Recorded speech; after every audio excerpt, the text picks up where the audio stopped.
오늘 말씀은 누가복음 15장 18절부터 24절까지의 말씀입니다. 내가 일어나 아버지께 가서 이르기를 아버지 내가 하늘과 아버지께 죄를 지었사오니 지금부터는 아버지의 아들이라 일컬음을 감당하지 못하겠나이다. 나를 품꾼의 하나로 보소서 하리라 하고 이에 일어나서 아버지께로 돌아가니라.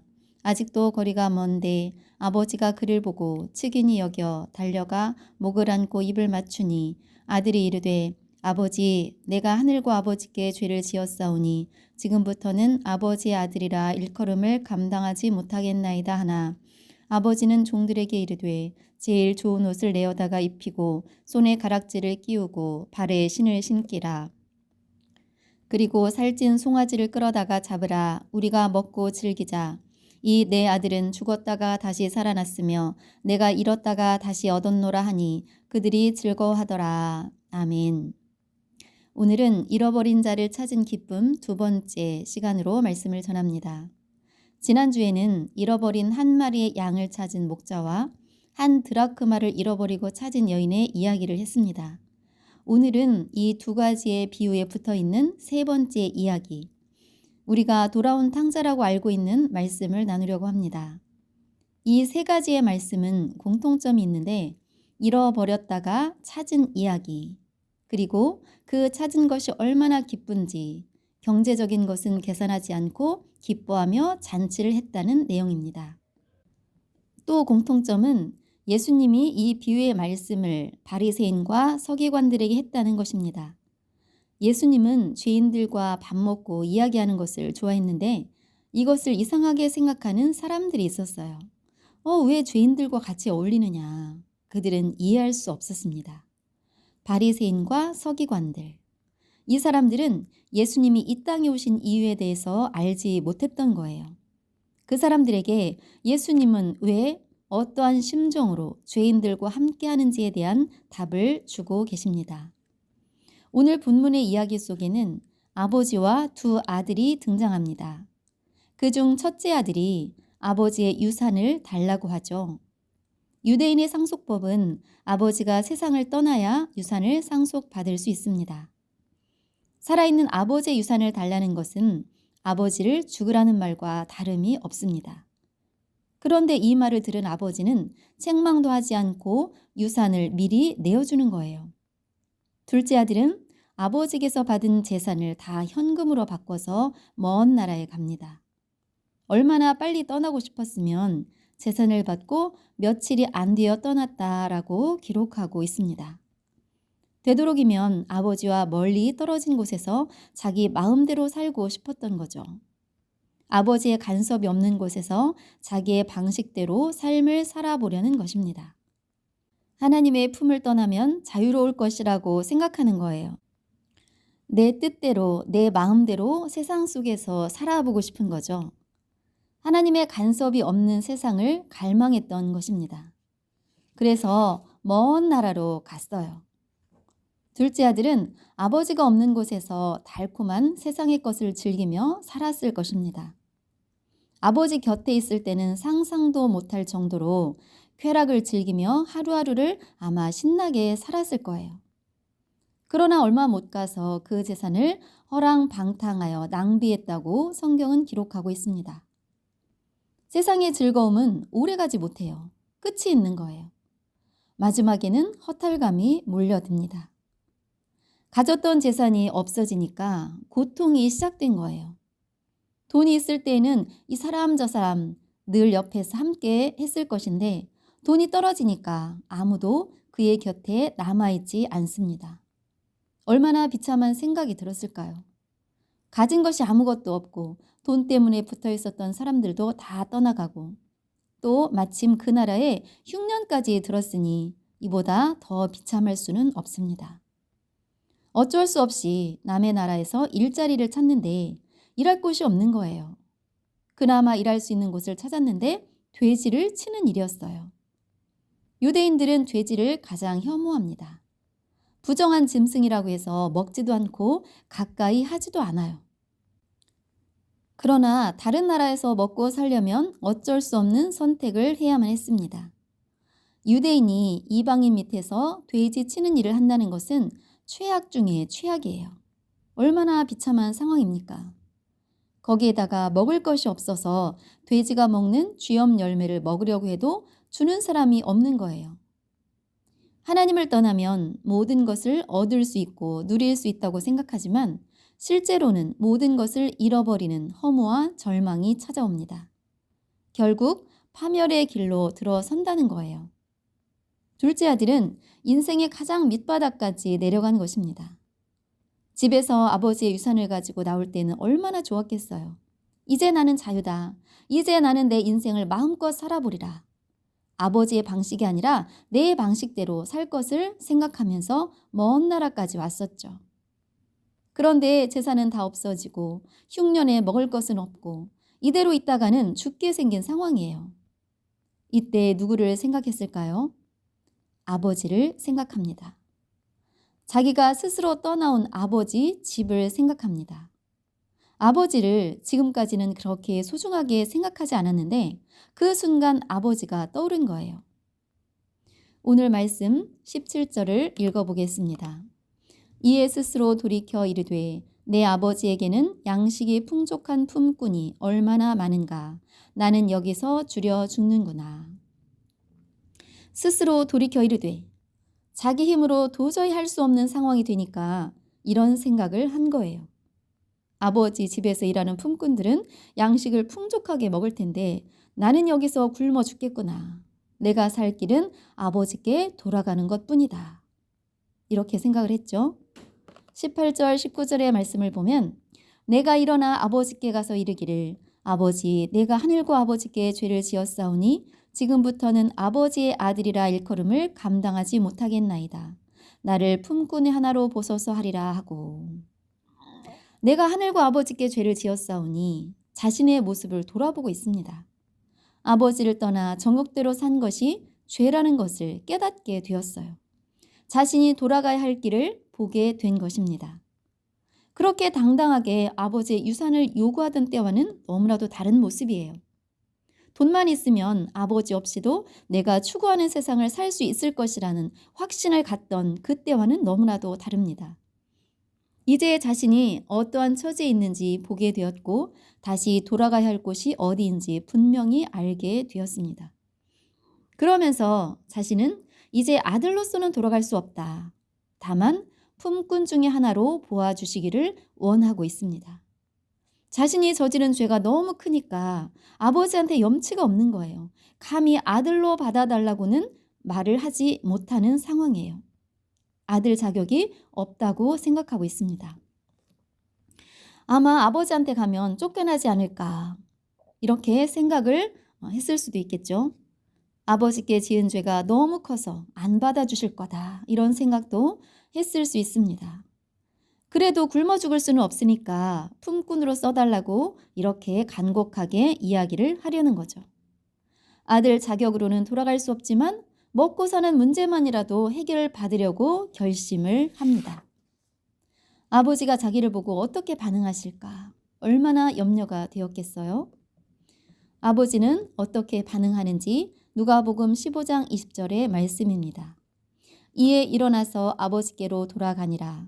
아직도 거리가 먼데 아버지가 그를 보고 측은히 여겨 달려가 목을 안고 입을 맞추니. 아멘.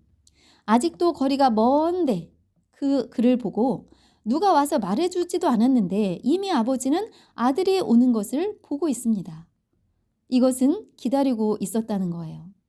집에서 막연하게 기다린 것이 아니라 매일 매 순간 애타게 아들이 올 만한 쪽을 향하여서 기다리고 있었다는 거예요.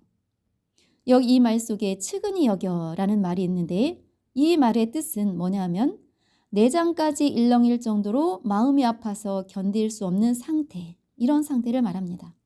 얼마나 마음이 아픈지 그 아들을 향해서 그 가슴 아픈 사랑이 내장까지 전달될 정도로 절절하다는 거예요.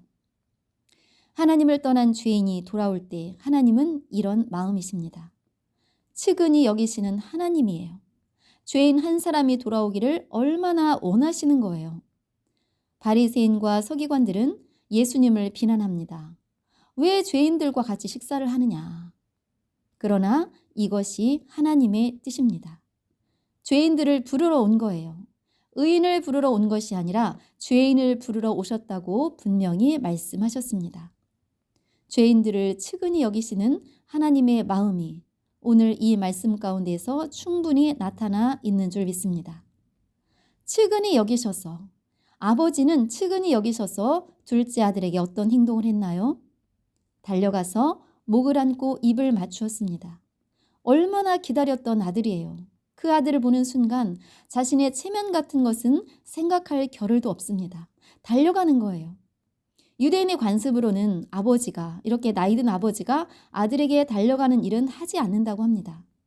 아들을 향해서 뛰어가서 목을 안고 입을 맞추는데 우리 성경에는 한 번만 입 맞춘 것으로 이렇게 표현되어 있지만 원어로 살펴봤을 때는 여러 번 입을 맞췄던 거예요. 아버지의 이런 모습은 아들로서는 상상도 못한 일이었죠. 단순하게 반가워서 맞이하는 것과는 다릅니다. 아버지의 이런 반응 속에는 어떤 마음이 들어있습니까? 용서가 들어있는 거예요. 아들이 아버지에게 지은 모든 죄를 용서했다는 그런 마음이 내포되어 있습니다. 아버지는 물어보지도 않아요. 너 그 재산은 다 어떻게 하고 이 꼴로 오느냐, 이렇게 묻지 않아요. 추궁하지 않습니다. 네가 아버지한테 한 짓이 얼마나 엄청난 일이었는지 아느냐? 따지지 않습니다. 무조건적으로 받아주시는 사랑, 용서를 이미 해놓으시고 돌아오기만을 기다리시는 하나님 아버지의 사랑입니다.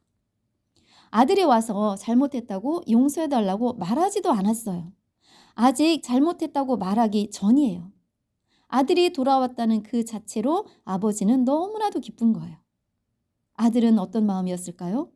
나는 죄인이라서 감히 아들로 돌아가는 것은 불가능해. 다만 품꾼으로나 써주기를 바라는 이 마음. 세상의 많은 사람들은 죄 때문에 돌아오지 못합니다. 죄 때문에 나는 자격이 없다, 이렇게 생각을 합니다. 그것은 아버지의 마음을 모르는 아들의 생각인 거예요. 아들의 생각과 아버지의 생각은 너무나도 다릅니다. 아들의 생각은 별로 중요하지 않아요. 아버지의 뜻이 중요하죠. 이사야 43장 25절의 말씀, 곧 나는 나를 위하여 네 허물을 도말하는 자니 내 죄를 기억하지 아니하리라. 아멘. 허물을 도말하신다고 말씀하셨습니다. 이 도말했다는 것은 지웠다는 거예요. 지우개로 죄를 지우고 다시는 기억하지 않겠다고 말씀하십니다. 사람들은 자기의 죄를 늘 기억해요. 그래서 나는 용서받을 수 없을 거야. 죄의 문제를 어떻게 해결하지? 자신이 해결하려고 애를 씁니다. 죄를 하나도 빠짐없이 다 고백해야 용서해 주실까? 여러분이 지은 죄를 다 하나도 빠짐없이 기억할 수 있습니까? 불가능합니다. 만약에 기억해서 고백했다고 해도 내가 죄라고 생각하는 것과 하나님이 죄라고 생각하는 것과는 다를 수 있습니다. 그리고 중요한 것은 죄는 용서해 주는 사람의 그 방식에 따라야 하는 거예요. 하나님이 용서하시는 방식에 따라야 용서를 받을 수가 있습니다. 이사야 44장 22절의 말씀, 내가 내 허물을 빽빽한 구름같이 내 죄를 안개같이 없이 하였으니 너는 내게로 돌아오라. 내가 너를 구속하였음이니라. 아멘. 하나님은 우리에게 너 지금까지 지은 모든 죄를 고백해, 또는 내 죄가 이렇게 크니까 죄 지은 만큼 봉사를 해, 또는 내가 이렇게 하면 용서해 줄게, 이런 말씀 하지 않으셨습니다. 허물을 빽빽한 구름이 사라지듯이, 죄를 안개가 없어지듯이 이미 다 없애놓았다. 원죄와 자범죄를 다 용서해 놓았다. 그러니 너는 돌아오기만 해라. 너의 할 일은 아버지께 돌아오는 것이 전부다. 이렇게 말씀하십니다. 둘째 아들이 아버지의 이런 마음을 알고 돌아온 거 아닙니다. 용서해 놓으신 거 알고 온 거 아니에요. 아들은 얼마나 놀랐을 거예요. 아버지의 이런 반응에 정말 깜짝 놀랐을 것입니다. 유산을 다 받아가지고 나갔으니 법적으로 아들 자격도 없습니다. 물려받을 유산이 더 이상 없어요. 다만 아버지 집에서 일 열심히 하면 굶어 죽지는 않겠다, 이런 마음으로 왔습니다. 그런데 아버지는 이런저런 이야기 하지 않으시고 돌아온 그 자체만으로 기뻐하십니다. 하나님 아버지의 사랑이 이와 같습니다. 하나님을 멀리 떠나 내 마음대로 살았던 삶에 대해 묻지 않으신다는 거예요. 그냥 받아주십니다. 네가 저지른 죄에 다 회개하면 받아줄게. 이런 거 아니에요. 무조건 받아주시는 거예요. 무조건적인 사랑이 바로 하나님의 사랑입니다. 너는 내게로 돌아오라. 내가 너를 구속했다. 이미 구속해 놓으시고 돌아오기만을 기다리시는 아버지입니다. 하나님은 예수님을 이 땅에 보내셔서 2000년 전에 내가 태어나기도 전에 이미 나의 죄를 십자가에서 해결해 놓으셨습니다. 이것은 은혜예요. 내가 죄를 짓기도 전에 조건 없이 죄를 용서해 놓으셨습니다. 이것을 믿는 것이 구원의 믿음입니다. 이것이 우리를 측은히 여기시는 하나님 아버지의 사랑입니다. 성령께서 이것을 깨닫게 해 주십니다. 이 사랑을 받아들이기만 하라고 이렇게 오늘도 우리에게 말씀하고 계십니다. 둘째 아들은 아버지의 환영을 받고 나서 이렇게 말을 하죠. 누가복음 15장 21절 아들이 이르되 아버지 내가 하늘과 아버지께 죄를 지었사오니 지금부터는 아버지의 아들이라 일컬음을 감당하지 못하겠나이다 하나. 이 내용을 보면 지금부터는 나는 죄인이니 지금부터는 아버지의 아들이 아닙니다. 아버지의 환영을 이렇게 받았지만 아직도 의심하는 거예요. 아버지의 용서가 아직 안 받아들여진 거예요. 이 구절의 끝부분을 보면 하나 이렇게 나오죠. 지금부터는 아버지의 아들이라 일컬음을 감당하지 못하겠나이다 하나. 아들은 이렇게 말해요. 저는 이제 아버지 아들 자격이 없습니다. 그런데 아버지는 어떻게 말하나요? 이 말에는 아들의 말에는 관심이 없고 곧바로 어떤 말씀을 하시는지 15장 22절 아버지는 종들에게 이르되 제일 좋은 옷을 내어다가 입히고 손에 가락지를 끼우고 발에 신을 신기라. 그리고 살찐 송아지를 끌어다가 잡으라. 우리가 먹고 즐기자. 아버지는 제일 좋은 옷을 입히고 손에 가락지를 끼우고 발에 신을 신기라고 종들에게 말합니다. 이것은 아들의 신분을 회복시켜 주심을 나타내는 거예요. 아버지가 아들에게 반지를 끼웠다는 것은 아버지의 재산을 상속받을 권리를 준 것입니다. 신별을 신겼다는 것. 당시 종들은 신발을 안 신고 다녔어요. 둘째 아들은 그저 품꾼으로서 써주기를 바라는 마음으로 왔지만 아버지는 모든 것을 다 회복시켜 주십니다. 집을 나가기 전 아들의 신분으로 상속자로 신분을 회복시켜 주셨어요. 아무런 대가도 치르지 않고 해 주셨습니다. 아들은 나는 아버지 아들 자격이 없어요 라고 말하지만 아버지는 아들로 분명하게 자격을 부여하시는 거예요. 여기서 중요한 것이 무엇입니까? 아들의 생각인가요? 아니죠. 아버지의 뜻입니다. 나는 죄인이라 교회에 못 갑니다. 천국에 못 갑니다. 나는 자격이 안 됩니다. 죄의 문제를 해결해 놓고 갈게요. 이런 사람들이 많습니다. 이것은 사람의 생각이죠. 그러나 하나님의 생각이 중요합니다. 하나님의 뜻은 죄를 없애 놓았으니 그냥 오기만 해라. 이미 너를 구속해 놓았으니 오기만 해라. 죄값을 다 계산해서 끝냈으니까 돌아오기만 해라. 이렇게 말씀하고 계십니다.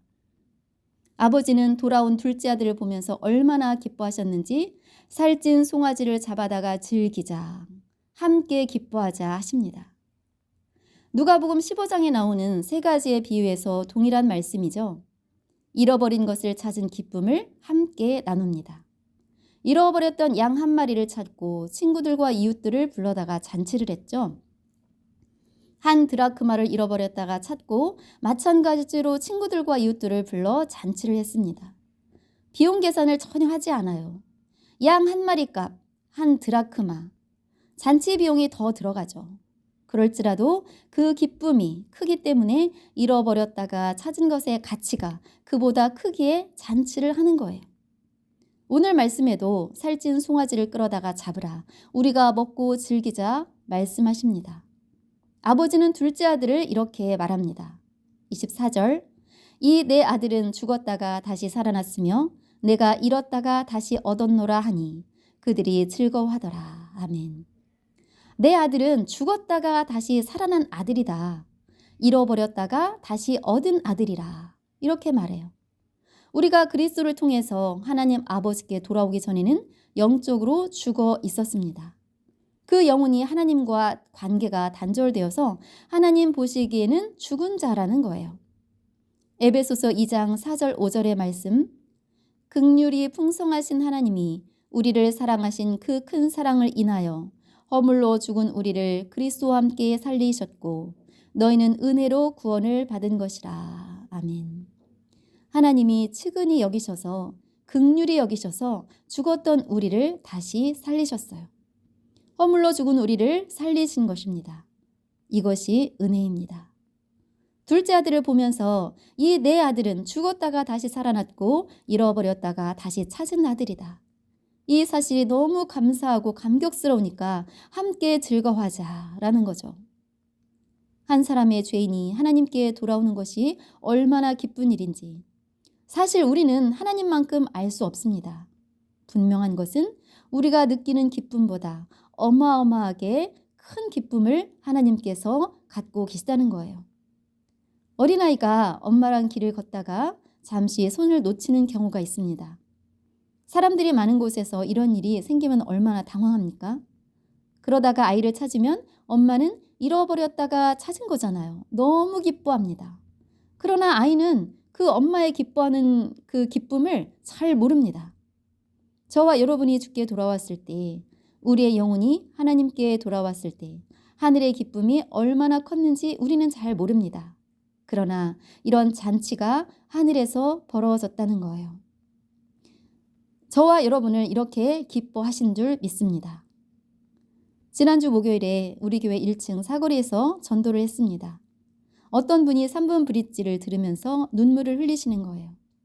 잊고 살았던 하나님 아버지, 예수 그리스도의 사랑을 복음을 들으면서 다시 그 마음에 감동으로 다가온 거예요. 성령께서 그 마음을 만져주셨습니다. 이럴 때 하나님 아버지의 기쁨이 얼마나 컸을까요? 옆에서 보는 사람도 감격스러운데 측은히 여기시며 한 영혼이 돌아오기를 기다리시는 아버지의 마음은 이루 말할 수 없을 것입니다. 측은히 여기시며 한 영혼이 주께 돌아오기를 기다리시는 하나님.